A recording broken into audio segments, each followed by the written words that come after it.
Return of the Old Gods. The Crooked Tithe. The town of Elkmore hadn't had a harvest in 3 years. Crops blackened, livestock withered, children were born sickly, quiet, until the mayor, half mad from desperation, found an old journal buried beneath the chapel floorboards. It spoke of Thrall, god of rot and revival. It spoke of a tithe. So they did what it asked. On the first frost of the season, they dug a pit in the old orchard and filled it with teeth. 27, plucked from the mouths of townsfolk. The journal said it wasn't the number that mattered. It was the pain. The next morning, the apple trees bloomed. Rich, red fruit burst forth on every branch. Cows gave thick milk. Rain returned. And so, the tradition began again. Each year, the tithe grew. Teeth, fingers, eyes. They left offerings with their screams still echoing in the trees. By year 10, the town was thriving. By year 11, the townsfolk weren't entirely human anymore. In Elkmore, they say the god walks through the orchard during harvest, wearing a crown of molars and a jawbone belt. And if you listen closely, the wind doesn't carry whispers. It chews. Return of the Old Gods. The God Beneath Glass. In the heart of the city's museum lies a forgotten exhibit. Just a sealed glass cube. No label. No light inside. Children press their hands to it, giggle, say it feels warm. Adults walk faster around it, without knowing why. Only the curator knows the truth. The god inside Vaelth is not bound by stone or iron, but by ignorance. So long as no one believes in him, he sleeps. If you name him, if you remember what he was, he stirs. Last week, a student tried to research the cube. She pulled old files, made notes, spoke his name aloud. Her apartment filled with fog. They found her curled in a corner, blind and whispering. Now, the exhibit has a new sign, closed for renovation. But some nights, if you're close enough to the glass, you'll see a handprint slowly forming on the inside. Return of the Old Gods. The Crooked Road. There's a stretch of highway out west they won't print on maps anymore. Locals call it the Crooked Road. GPS glitches when you're near it. Compass spins like mad. But sometimes, a driver takes a wrong turn. And sometimes they don't come back right. You see, Ulmra, the god of roads and choices, was buried beneath the asphalt when belief in him died. But roads remember. Tires hum his name, if you're not paying attention. A man named Dennis drove it last week. Was headed home to his wife and son. Took the turn. When he came back, he looked the same. Spoke the same.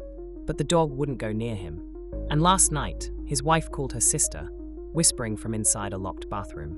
He just stands at the foot of the bed and smiles. He says he brought back a gift for the boy. Says Ulmra gave it to him. No one's heard from her since. Return of the Old Gods. The Hunger Beneath the Hearth. In a quiet village nestled between hills, there was a legend no one told aloud. Feed the fire. Always feed the fire. The villagers never let their hearths go cold. Even in summer, even during drought, flames flickered behind every door. When the new mayor arrived, young, skeptical, modern, he dismissed it as superstition. Issued an ordinance banning open flames to protect the environment. That night, the fires died, and something woke beneath the soil. They heard it first, a slow, dragging scrape beneath floorboards. Then a sound like heavy breathing in the chimney flues. Ash began pouring from keyholes, piling like snowdrifts. And then came the hunger. The children disappeared first, pulled through gaps in brick and wood. Then the animals. Then the mayor. When they finally relit their hearths, it wasn't for warmth. It was tribute. Because Garotha, the Hearthmore, was no myth. She had simply slept for centuries, fed quietly by tradition. Now they keep the fires blazing, day and night. Not for comfort, but to keep her mouth shut. Return of the Old Gods. The Weeping One. They say the rain never stops in Belgrave anymore. Not since they opened the tomb beneath the mountain. It wasn't a tomb, really. More like a sealed basin, carved in obsidian, inlaid with silver channels that ran down into the earth. A ritual once poured tears into it daily. Sorrow given form, grief fed like incense. But the people forgot. And now she weeps alone. Every night, the downpour grows louder. Windows shatter from the force. Roofs collapse under the weight. Faces appear in puddles, distorted and screaming. You'll hear her if you listen in the storm. A woman crying. Not out of pain, but fury. And if you see her, skin like cracked marble, eyes black and endless, run.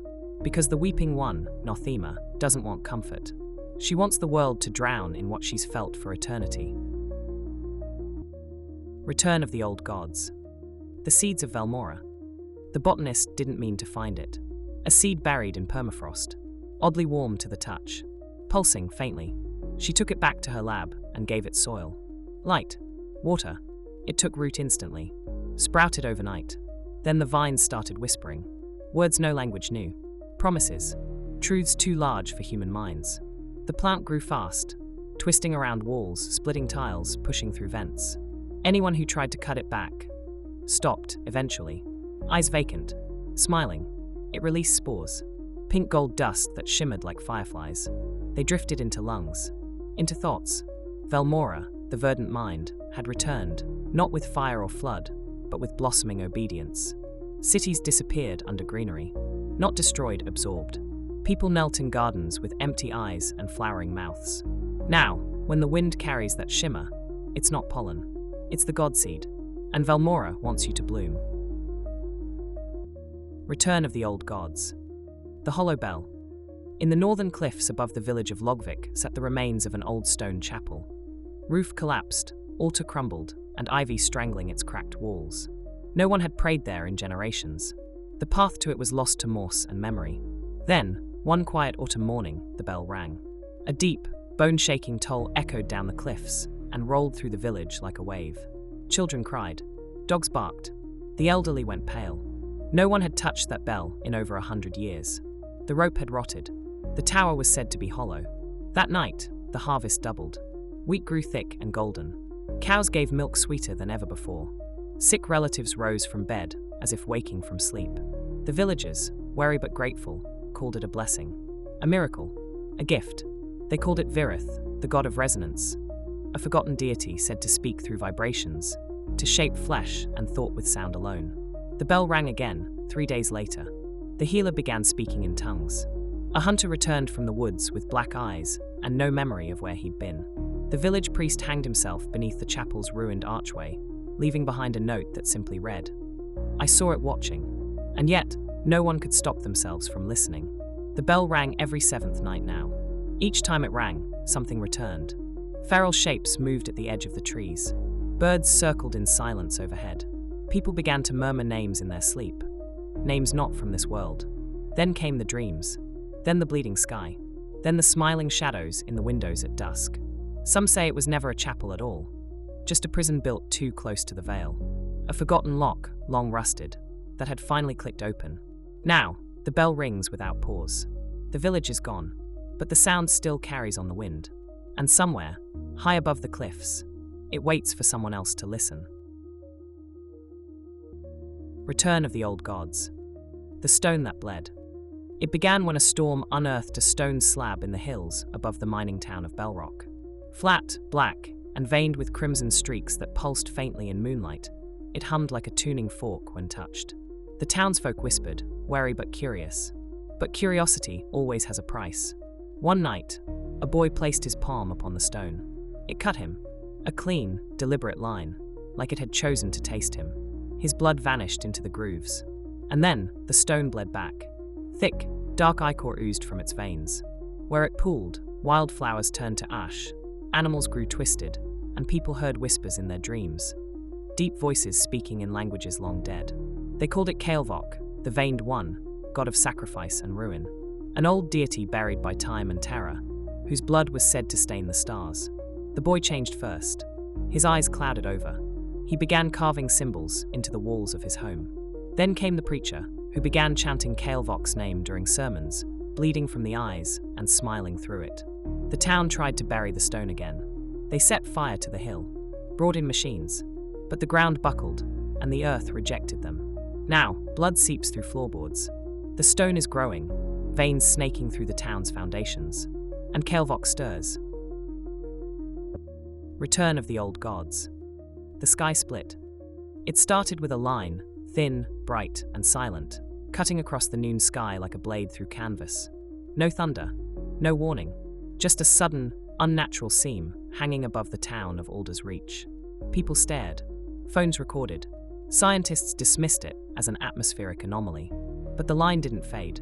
It widened. Clouds were swallowed by it. Planes vanished mid-flight. At night, it glowed with a faint, pulsing red, and people began dreaming of vast black wings and golden eyes that never blinked. They spoke of a being whose voice boomed inside their skulls. Never loud, but always present. The dreams were always the same, a sky full of stars dimming one by one, until only the eyes remained. A child gave the being a name in her sleep. Varkan, the mouth beyond the sky. A god cast into the void by its own kin for devouring light. Now slipping back through the rip. Birds no longer flew. Animals fled. Then, without sound, 3 people rose into the air, arms wide, eyes glowing. They were the first to go willingly. Now, every night, the scene grows larger. The stars shift. The air trembles with something vast pressing in. Some say they hear whispers when they look too long. Others say it's singing. And the faithful are gathering. They wear silver cloth. They carry mirrors. They stare into the split sky, waiting. Varkan is coming home. Return of the old gods. When the last bell tolled, they said the world would end with fire, or flood, or plague. They were wrong. It ended with a sound. High in the ruined spire of St. Grader's Abbey, where time once bent in quiet reverence, a great bell tolled. Once, then again, a third time, and the sky split wide. From the earth, the sea, the void above, they came. Not marching, but unfolding. Each old god awakening in places once sacred, now broken. Thrall, the god who twisted man into monster. Vaelth, whose very memory is a weapon capable of destruction. Ulmra, the god of roads, leading many astray. Garotha, born of ash and flame, dragging chains through cities devoured by fire. Nothema, whose weeping shadows consume entire villages. Velmora, the goddess of blooms, whose flowers took over all they touched. Virith, the god who thrived within the very sound of the world. Varkan, who devoured the sky, swallowing light and air alike.